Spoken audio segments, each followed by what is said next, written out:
Dear students, good morning to all of you. तो देखना है हमें आज यहाँ से पढ़ना है 10.8 role of hormone in completing the life history of insects and frogs.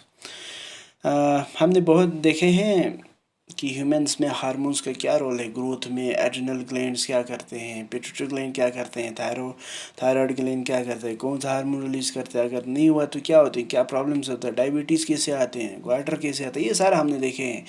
तो क्या यही हार्मोन्स जब अगर दूसरे एनिमल्स में अगर रिलीज हुआ तो वो उसका क्या रोल है। फॉर एग्जांपल इन पर्टिकुलर अगर इंसेक्ट्स और फ्रॉग के अगर लाइफ को देखेंगे उसमें हार्मोन का क्या रोल है, हार्मोन का फ्रॉग में क्या रोल है या हार्मोन का इंसेक्ट्स में क्या रोल है, ये हमें देखना है। ठीक है, यू माइट नो, आपको पता होगा द लाइफ हिस्ट्री ऑफ सिलिक मॉथ एंड द फ्रॉग। आपको सिलिक मॉथ या फ्रॉग के बारे में आपको पता होगा कि किस तरह से इनके लाइफ साइकिल चलते हैं। The caterpillar has to pass through various stage to become an adult moth. Caterpillar क्या करते हैं, बहुत सारे स्टेज से गुजरते हैं ताकि फिर उसके बाद ये मॉथ बनते हैं। ठीक है, कैटरपिलर से मॉथ बनने के लिए बहुत सारे चेंजेस होना पड़ते हैं। सिमिलरली ये हमने आपने पढ़े हैं क्लास 7 में या बहुत सारे प्रीवियस क्लास में पढ़े होंगे। सिमिलरली उसी तरह से the tadpole passes through certain stage to become a frog.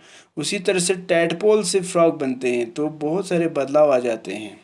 ठीक है, कैटरपिलर से मोथ बन जाना, टैडपोल से फ्रॉग बन जाना, ये एक लाइफ हिस्ट्री है मोथ का और लाइफ हिस्ट्री है फ्रॉग का। ठीक है, तो ये सारा कैसे होते हैं। This changes from larva to adult, इस तरह के लार्वा से एडल्ट बन जाने के जो स्टेज है इसको हम बोलते हैं मेटामॉर्फोसिस बोलते हैं। इसको हम बोलते हैं लार्वा से एडल्ट बनने के जो प्रोसेस है उसको हम बोलते हैं मेटामॉर्फोसिस। अब मेटामॉर्फोसिस क्या है, Metamorphosis in insect is controlled by insects hormone. Insect में जो मेटामॉर्फोसिस है वो किसकी वजह से कंट्रोल होते हैं, इंसेक्ट के में रिलीज जो हार्मोन रिलीज होते हैं उनकी वजह से मेटामॉर्फोसिस कंट्रोल होते हैं इंसेक्ट्स में। इन्हें फ्रॉग उसी तरह से फ्रॉग में it is controlled by thyroxine. Frog में कौन करते हैं, थायरॉक्सिन हार्मोन रिलीज कर ये कंट्रोल करते हैं किसको, मेटामॉर्फोसिस को। द मेटामॉर्फोसिस क्या हो गया, लार्वा से एडल्ट बनने के प्रोसेस को हम बोलते हैं मेटामॉर्फोसिस। ठीक है, डिटेल में आपने पढ़े होंगे। The hormone produced by thyroid, thyroxine कौन रिलीज करते हैं, हमने अभी अभी देखा है थायराइड ग्लैंड प्रोड्यूस करते हैं थायरोक्सिन। अगर प्रोड्यूस नहीं किया तो ह्यूमन में क्या हुआ था, ह्यूमन में तो ग्वाइटर हुआ था।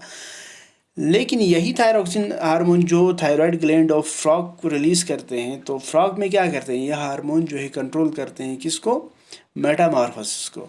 Thyroxine production requires the presence of iodine in water.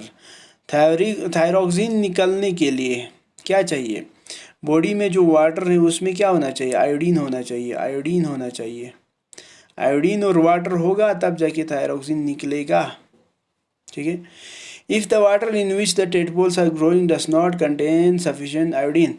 अगर फॉर एग्जांपल किसी पौध में वाटर है, अगर आयोडीन है तब जाके तो हार्मोन निकलेगा। अगर आयोडीन नहीं है, अगर आयोडीन नहीं है तो उस दौरान क्या होगा, the tadpole can not becomes adult. Tadpole जो है वो एडल्ट नहीं बनेगा, टैडपोल से फ्रॉग नहीं बनेगा। अगर उसमें आयोडीन डालेंगे, आयोडीन होगा तब जाके बनेगा, अगर नहीं होगा तो नहीं बनेगा।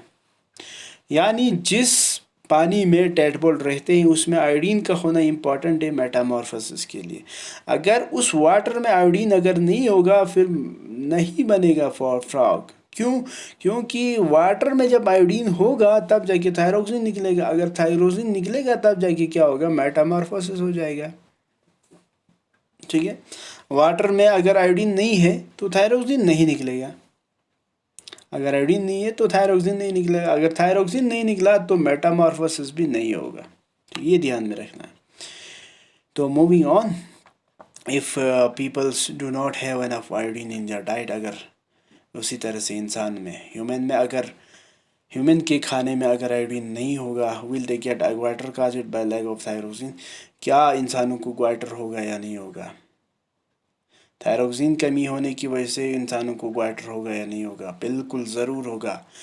ह्यूमन के खाने में आयोडीन का होना इम्पॉर्टेंट है। क्यों, देखो आयोडीन अगर होगा तो थायरोक्सिन निकलेगा, अगर थायरोक्सिन निकला तो आपका डेवलपमेंट अच्छा हो जाएगा।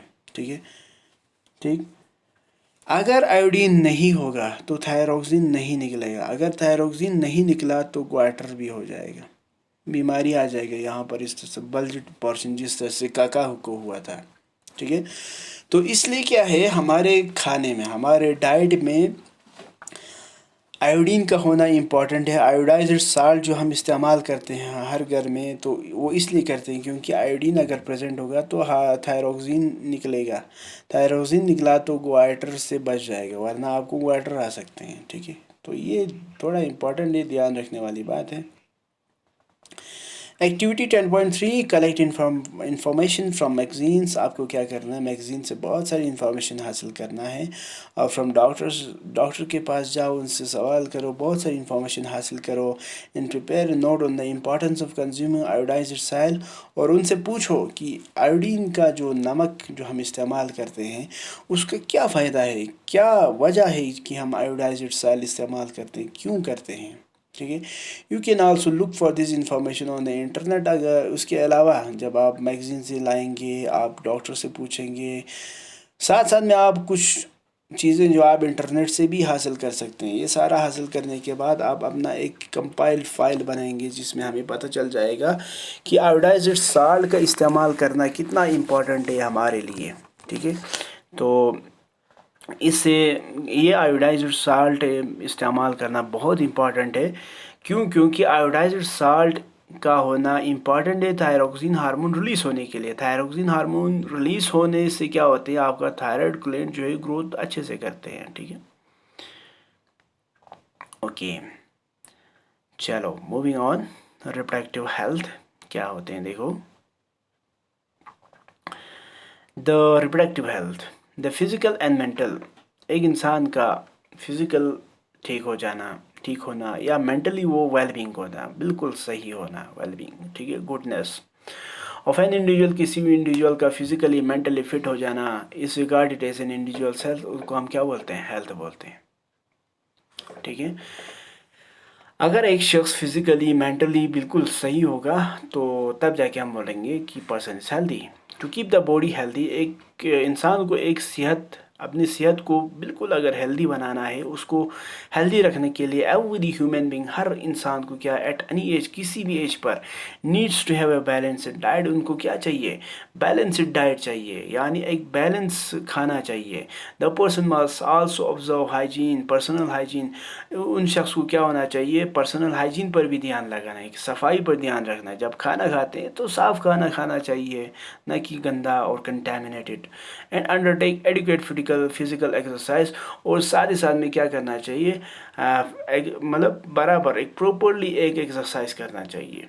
ठीक है, क्या होने के लिए, एक हेल्दी बनने के लिए। देखो, एक शख्स को अगर हेल्दी बनना है तो उसको क्या करना है, अपने एज को ना देखते हुए, किसी भी एज का हो, चाहे छोटा हो बड़ा हो, लेकिन उसको क्या करना चाहिए, एक बैलेंस्ड डाइट खाना चाहिए।